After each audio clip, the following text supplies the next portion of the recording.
कल बिहार में थम जाएगी चुनावी प्रचार। दूसरे और आखिरी चरण में 11 नवंबर को 20 जिलों की 122 सीटों पर होगी वोटिंग। बिहार चुनाव के लिए प्रधानमंत्री मोदी ने बेतिया में की आखिरी जनसभा। कहा कि रैली की शुरुआत जननायक कर्पूरी ठाकुर की जन्मभूमि से की थी, समापन बापू की सत्याग्रह की भूमि से कर रहा हूं। बेतिया की रैली में प्रधानमंत्री मोदी ने बिहार में एनडीए सरकार बनाने का दावा किया। कहा कि अब मैं सरकार के शपथ ग्रहण में शामिल होने पटना आऊंगा। आखिरी रैली में आरजेडी कांग्रेस पर गरजे प्रधानमंत्री। कहा कि जंगल राज वालों ने बिहार को बर्बाद किया, इन्होंने सिर्फ अपनी तिजोरी भरी। राहुल गांधी और तेजस्वी यादव पर प्रधानमंत्री मोदी का बड़ा हमला। कहा कि बिहार में घूम रहे दोनों नामदार जमानत पर हैं। सीतामढ़ी की रैली में प्रधानमंत्री मोदी ने आरजेडी कांग्रेस को घेरा। बोले कि पहले फेज की वोटिंग के बाद जंगल राज वालों को 65 वोल्ट का झटका लगा। प्रधानमंत्री ने रैली में नहीं चाहिए कट्टा सरकार, फिर एक बार एनडीए सरकार के नारे लगवाए। सीतामढ़ी में मोदी बोले जंगल राज वाले मासूम बच्चों को इस्तेमाल कर रहे हैं, इनके नारे और गाने सुनकर आप कांप जाएंगे। प्रधानमंत्री बोले हम बच्चों के हाथ में किताब और कंप्यूटर दे रहे हैं, आरजेडी बच्चों के हाथों में कट्टा देना चाहती है। प्रधानमंत्री मोदी ने बयान पर कांग्रेस के चीफ खड़गे का पलटवार पूछा कि पिछले 20 साल में आपने खुद जंगल राज को क्यों नहीं खत्म किया। गृहमंत्री अमित शाह ने बिहार में कटिहार, सुपौल और पूर्णिया में की जनसभा। बोले महागठबंधन बिहार का भला नहीं कर सकता। पूर्णिया में बोले अमित शाह पहले चरण में लालू राहुल की पार्टी का सूपड़ा साफ हुआ, 160 से ज्यादा सीटों के साथ एनडीए सरकार बनाएगी। अमित शाह ने लोगों को लालू राबड़ी राज याद दिलाया। कहा कि दिन दहाड़े हत्याएं होती थी, लूट फिरौती अपहरण की इंडस्ट्रीज चलती थी। अमित शाह बोले वोट बैंक के डर से लालू और राहुल माता सीता की मंदिर नहीं बनवा सकते, हम उस वोट बैंक से नहीं डरते। सुपौल की जनता से गृहमंत्री अमित शाह की अपील, घुसपैठ रोकने के लिए एनडीए को ही जिताएं। रक्षा मंत्री राजनाथ सिंह ने बिहार के काराकाट, दिनारा और रामगढ़ में की रैली। कहा कि बीजेपी ने सिर्फ इंसाफ और इंसानियत की राजनीति की। राजनाथ सिंह ने वोट चोरी के आरोप पर राहुल गांधी से पूछा सवाल, राजनीतिक सफलता के लिए क्या झूठ बोलना जरूरी है। राजनाथ सिंह ने आरजेडी और एनडीए के शासन में फर्क समझाया। कहा कि पहले कहा जाता था आइए ना हमारा बिहार है, ठोक देंगे कट्टा कपार में। बिहार से राजनाथ सिंह की पाकिस्तान को दो टूक। कहा कि दुस्साहस का करारा जवाब देगा भारत। राजनाथ सिंह ने राहुल गांधी को दिया जवाब। कहा कि सेना में आरक्षण की मांग ठीक नहीं। यूपी के सीएम योगी आदित्यनाथ ने मोतिहारी, पिंपरा और अतरी में रैली को किया संबोधित। बोले कि विकास का पहिया एनडीए के नेतृत्व में ही चलेगा। मोतिहारी में सीएम योगी आदित्यनाथ बोले जंगल राज वालों ने विकास के लिए कुछ नहीं किया। सीएम योगी आदित्यनाथ बोले अपराधी जीतेंगे तो सुरक्षा दांव पर लगेगी। मोतिहारी में योगी ने खोला मोर्चा। बोले कि गुंडा राज ही है आरजेडी की असली पहचान। आरजेडी नेता तेजस्वी यादव ने 3 जगहों पर रैली की। गया जी में बोले व्यवस्था परिवर्तन के लिए जनता सड़कों पर उतर चुकी है। नवादा में बोले तेजस्वी यादव सरकार बदलने वाली है।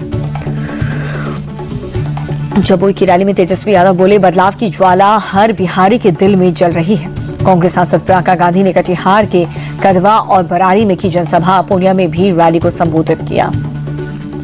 कटिहार में प्रियंका गांधी ने प्रधानमंत्री मोदी को बताया वोट चोर। कहा कि पीएम के साथ सीसी और दोनों चुनाव आयुक्त भी वोट चोर। कटिहार में प्रियंका गांधी का इमोशनल कनेक्ट। कहा कि हम गांधी की तरह विचारधारा की लड़ाई लड़ रहे हैं। बिहार के सीमांचल में मुस्लिम वोट की लड़ाई। कांग्रेस नेता इमरान प्रतापगढ़ी ने ओबीसी पर निशाना साधा। बोले कि वो तेलंगाना में हमारे लिए दरी बिछा रहे हैं। इमरान प्रतापगढ़ी बोली ओबीसी ने कांग्रेस कैंडिडेट के लिए वोट मांगा। एआईएमआईएम नेता तेलंगाना में कांग्रेस के लिए प्रचार कर रहे हैं। इमरान प्रतापगढ़ी को एआईएमआईएम का जवाब। कहा कि मैडम के कहने पर इमरान सीमांचल आए हैं। इमरान मदारी की डुगडुगी पर चलने वाले बंदर हैं। पहले चरण में हुई बम्पर वोटिंग से जेडीयू नेता ललन सिंह खुश। बोले कि साफ हुआ फिर से एनडीए सरकार आ रही है। ललन सिंह ने लालू के दोनों बेटों की हार का दावा किया। बोले कि तेजस्वी और तेज प्रताप दोनों हार रहे हैं। राहुल गांधी के बयान पर प्रशांत किशोर बोले कि बिहार में वोट चोरी का मुद्दा न कभी था न कभी होगा।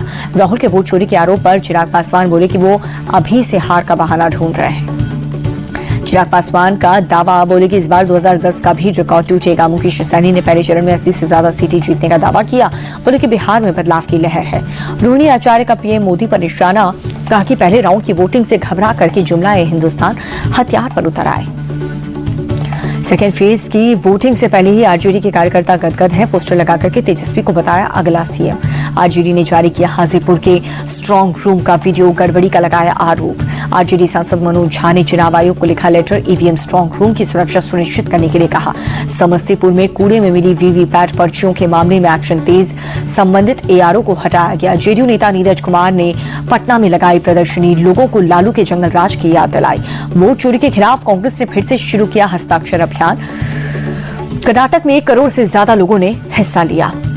नेता विपक्ष शुभेंदु अधिकारी का ममता सरकार पर आरोप, कहा कि वोट बैंक के लिए बंगाल में घुसपैठियों को बसा रही है टीएमसी नेता शशि पंजा का आरोप, कहा कि एसआईआर को लेकर के बंगाल के लोगों में घबराहट और चिंता है। सुप्रीम कोर्ट में न्याय प्रणाली की मजबूती पर कॉन्फ्रेंस का आगाज हुआ। पीएम मोदी ने किया उद्घाटन, कहा कि इसके माध्यम से न्यायिक व्यवस्था मजबूत होगी। प्रधानमंत्री मोदी बोले 3 साल में करीब 8 लाख क्रिमिनल केसों का निपटारा हुआ है। बीते 11 साल में 1500 से ज्यादा गैर जरूरी कानून खत्म हुए। ईज ऑफ जस्टिस को बढ़ाने के लिए सरकार का फोकस, न्यायपालिका को गरीबी से जोड़ना जरूरी, पीएम मोदी का बयान। पीएम मोदी बोले टेक्नोलॉजी से न्याय मिलने का रास्ता आसान हुआ, लीगल अवेयरनेस बढ़ाना हमारी प्राथमिकता हो।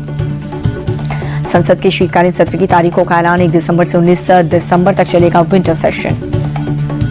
कांग्रेस ने सत्र की टाइमिंग पर उठाए सवाल, कहा कि सरकार को जनता के सवालों का डर है। 4 हफ्तों का काम 15 दिन में नहीं हो सकता। आज से 6 दिन की अफ्रीकी देशों के दौरे पर राष्ट्रपति मुर्मू दिल्ली से अंगोला और बोत्सवाना के लिए हुई रवाना। कल उत्तराखंड के रजत जयंती महोत्सव में शामिल होंगे प्रधानमंत्री मोदी। प्रदेश को 7,000 करोड़ से ज्यादा की देंगे सौगात। वाराणसी में प्रधानमंत्री मोदी का रोड शो, बड़ी संख्या में समर्थक शामिल हुए।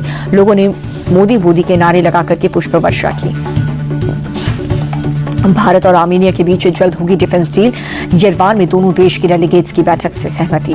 रेगिस्तान में जवानों की त्रिशूल एक्सरसाइज जारी, थार रैप्टर ब्रिगेड ने दिखाया हैरत अंगेज करतब, साउथ कमांड के जवानों ने हिस्सा लिया। बाबा बागेश्वर की हिंदू एकता पदयात्रा का आज दूसरा दिन है। जया किशोरी, साध्वी ऋतंबरा, जगत गुरु रामभद्राचार्य, कई साधु संत भी शामिल हुए। पंडित धीरेन्द्र शास्त्री बोले पदयात्रा सामाजिक समरसता और हिंदू एकता के लिए है। करूर भगदड़ मामले को लेकर के एक्शन में सीबीआई, एक्टर विजय से जुड़े ठिकानों पर छानबीन। चेक बाउंस केस में एक्ट्रेस समीक्षा पटेल को समन, 9 जनवरी को मुरादाबाद कोर्ट में पूछताछ के लिए बुलाया। दिल्ली में क्रिएटिव इकोनॉमिक फोरम का आयोजन हुआ। इंडिया टीवी के editor in chief Rajat Sharma ने आपकी अदालत शुरू करने के पीछे की सोच बताई। डीप फेक वीडियो के बढ़ते खतरे से रजत शर्मा ने आगाह किया, कहा कि फेक न्यूज से बचने के लिए डीप फेक वीडियो पर जागरूकता बढ़ाने की जरूरत है। Creative economic forum, dear all, this is to inform you that so will be attending creative economic forum. Delhi के स्प्रिंग डेल्स स्कूल के 70वें एनुअल डे सेलिब्रेशन में बतौर चीफ गेस्ट पहुंचे रजत शर्मा। बच्चों को बेहतर भविष्य की राह दिखाई।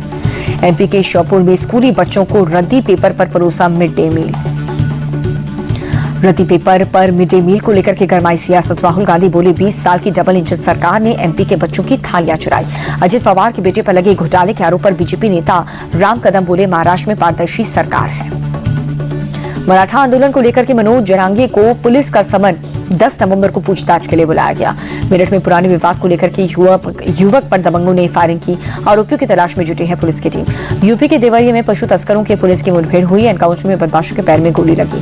लखनऊ में अतिक्रमण के खिलाफ एक्शन तेज। रेलवे की जमीन पर बनी अवैध दुकानों पर चला प्रशासन का बुलडोजर।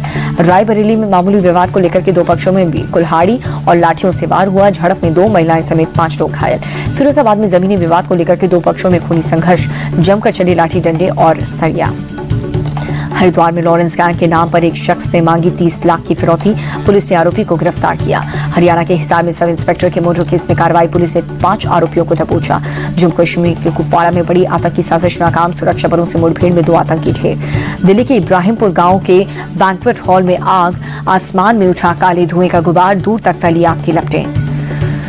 दिल्ली में बढ़ते प्रदूषण से निपटने के लिए बीजेपी नेताओं ने शुरू की मुहिम। वाटर स्प्रिंकल्स टैंकर्स को दिखाई हरी झंडी। कारोबारी हफ्ते में आखिरी दिन सोने चांदी के दाम में गिरावट। सोना 21 दिन में 10,774 रुपए हुआ सस्ता। फेस्टिव डिमांड कम होने के चलते दाम घटे। प्रति 10 ग्राम सोने की कीमत 1,20,100 रुपए हुई। लड़ाकू विमान तेजस के लिए 113 जेट इंजन खरीदेगा Hindustan Aeronautics Limited HAL। G E Aerospace से किया बड़ा समझौता। 2027 से शुरू होगी डिलीवरी।